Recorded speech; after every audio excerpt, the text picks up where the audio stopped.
চ্যানেলের হৃদয় মাটি ও মানুষের উদ্যোগে ফিরে চল মাটির টানে জুনিয়র অনুষ্ঠানে এবার রাজধানীর ক্যাম্ব্রিয়ান স্কুল অ্যান্ড কলেজের ২০ ক্ষুদে শিক্ষার্থী মাঠে নেমেছে আলু তুলতে।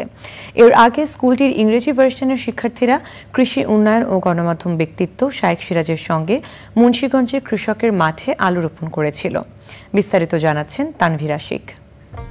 বিকাশে কম খরচে ক্যাশ আউটের লিমিট বেড়ে ৫০,০০০, প্রিয় এজেন্টও ২টা।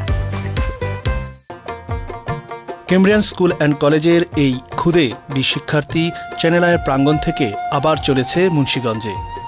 গত ডিসেম্বরে ওরা কৃষকের মাঠে আলু রোপণ করে এসেছিল। এবার সেই আলু মাঠ থেকে তুলতে যাচ্ছে।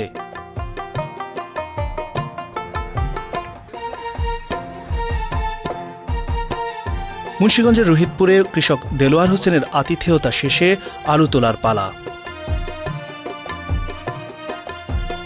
তোমাদের আলু তোলার সময় হচ্ছে 10 মিনিট। 10 মিনিটের মধ্যে পুরো আলু শেষ করতে হবে। ওকে। দারুণ উৎসাহ নিয়ে শিক্ষার্থীরা জীবনের প্রথম নিজের উৎপাদিত ফসল তুলল। কৃষকেরা অনেক কষ্ট করেন, বাট আমি হয়তো এতটা বেশি কষ্ট করিনি, কিছুটা কষ্ট নিজে ফিল করতে পেরেছি। এই থেকে আমি চিন্তা করেছি যে বড় হয়ে আমি সবসময় কৃষকদেরকে স্যাক্রিফাইস করব এবং তাদের ন্যায্য মূল্য দেওয়ার জন্য চেষ্টা করব। কৃষকরা এই টাইমে কত কষ্ট করে, আর যখন ফসল নষ্ট হয়ে যায় তাদের কতটা কষ্ট লাগে। আজকে আমি বুঝতে পেরেছি যে বৃষ্টি হলে কৃষকদের কত কষ্ট হয়, আলুগুলো নষ্ট হয়ে যাওয়ার দেখি। আমি বড় হয়ে কৃষকদের জন্য যত কিছু করতে পারি আমার পক্ষে সম্ভব সব করে ট্রাই করব। জলবায়ু পরিবর্তনের অভিঘাত সম্পর্কে সচেতন হওয়ার পরামর্শ দেন অনুষ্ঠানটির পরিচালক কৃষি উন্নয়নে গণমাধ্যম ব্যক্তিত্ব শাইখ সিরাজ। জলবায়ু পরিবর্তনের ঘাত অভিঘাত এরা তেমন জানে না, কিন্তু নিজেদের লাগানোর আলুতে তারা বুঝতে পারলো কোথাও কি বেশি কোথাও কম উৎপাদনের মূল কারণ। সে সময় বৃষ্টি হওয়ার কারণে হঠাৎ করে আলুর যে ক্ষতি হয়েছে সেটাই তারা অনুধাবন করলো।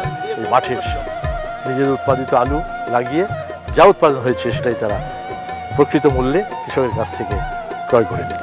আগামী প্রজন্মকে কৃষিমুখী করতে এই ধরনের উদ্যোগ প্রশংসনীয় বলে জানালেন সেখানে উপস্থিত ঢাকাস্থ নেদারল্যান্ডস দূতাবাসের চার্জ দ্য অ্যাফেয়ার্স সোনিয়া কুইপ। এই শিশুরা কত আনন্দ নিয়ে এই মাটিতে মিশে গেছে, ফসল তুলেছে, দেখে মুগ্ধ হয়েছি। এরা এখন জানে কৃষক কতটা কষ্ট করে ফসল ফলায়, কতটা মেহনতের মধ্য দিয়ে আমাদের খাবার টেবিলে খাদ্য আসে। আমি মনে করি পৃথিবীর প্রতিটি শিশুকেই খাদ্য উৎপাদন সম্পর্কে এমনভাবে হাতে কলমে শেখানো উচিত। এই ধরনের কার্যক্রম শিক্ষার্থীদের শিক্ষা গ্রহণে আগ্রহী করে বলে মনে করেন ক্যাম্ব্রিয়ান স্কুল অ্যান্ড কলেজের শিক্ষকরা।